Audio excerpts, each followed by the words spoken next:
Lorsque pour la première fois un homme a pris dans sa main une pierre, un silex pour en faire une arme, un outil, un ornement ou un jeu, alors a commencé l'histoire de ces objets, qui sont autant de témoins de l'évolution humaine, autant de jalons de cette marche difficile vers la civilisation et la culture.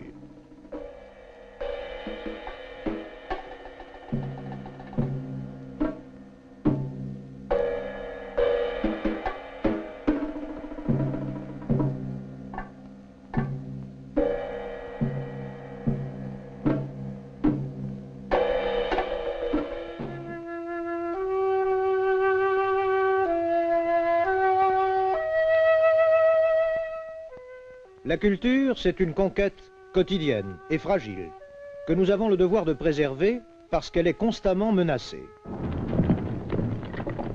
La somme des destructions ou des disparitions a toujours été infiniment supérieure à la somme des hasards qui ont permis la conservation de quelques éléments intacts. À chaque époque, la nature elle-même résiste avec une puissance monstrueuse à tous les efforts que font les hommes pour la dompter ou simplement la mieux connaître. À chaque époque, volcans et tremblements de terre détruisent ce que l'homme a construit.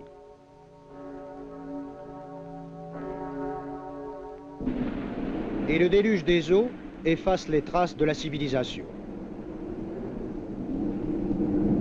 Épreuve de la terre, épreuve de l'eau, voici l'épreuve du feu.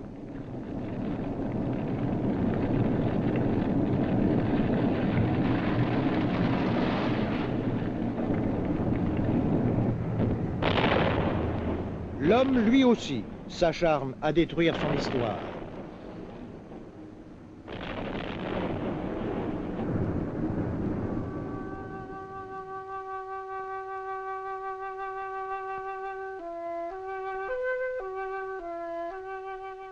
La Terre est jonchée de ces témoignages, que l'on nomme bien culturels, parce qu'ils révèlent l'ancienneté, la diversité, la beauté des cultures humaines.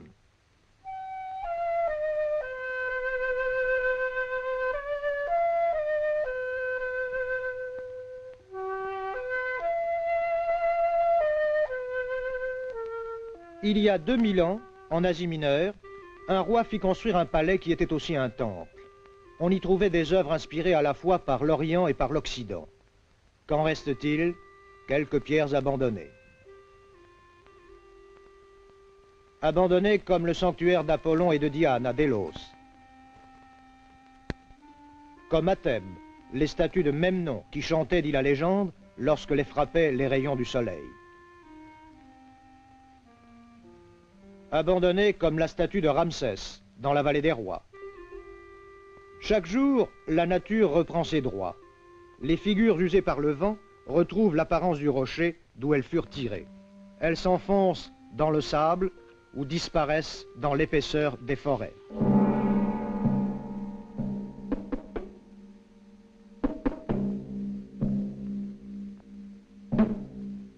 Et la grande forêt primitive, où la vie sous toutes ses formes semble jaillir avec une force et une abondance irrésistibles, la forêt engloutit de la même façon toutes les traces de cette vie frémissante et multiple, comme si la vie se nourrissait d'elle-même et que chaque aujourd'hui soit fait des vestiges d'hier.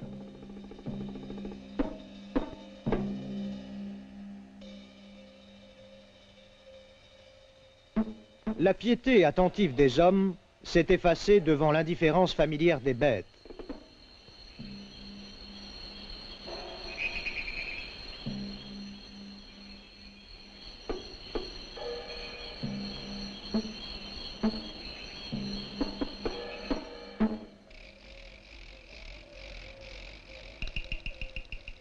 Les sculptures sont attaquées, entamées, dégradées. Les fresques s'écaillent. L'usure du temps donne parfois au vieux bois des beautés pathétiques.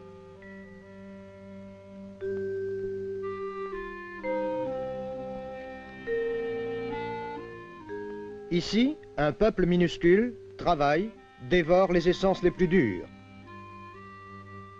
Et voilà ce qui reste de certains manuscrits.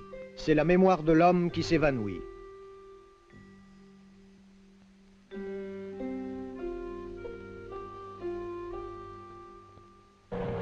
Autre menace encore, la maladresse ou le zèle brutal.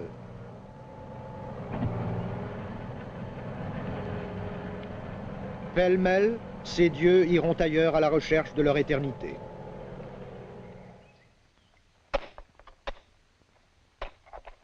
Souvent, le présent se construit avec les débris du passé.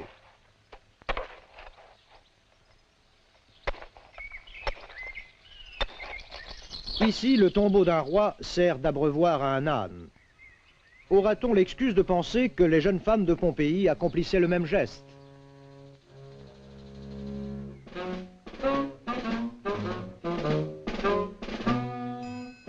Le grand danger, c'est l'incompréhension. Tel château classé devient un embarras pour son propriétaire.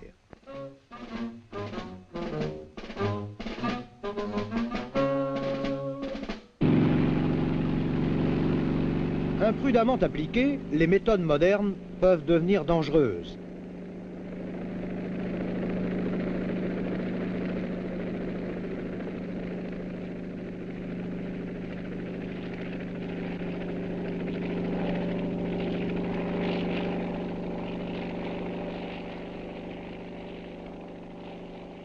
Et la bonne volonté ne suffit pas. La sauvegarde exige des précautions, sinon elle aboutit à ce bric-à-brac où les trésors des musées et des collections prennent un air de brocante.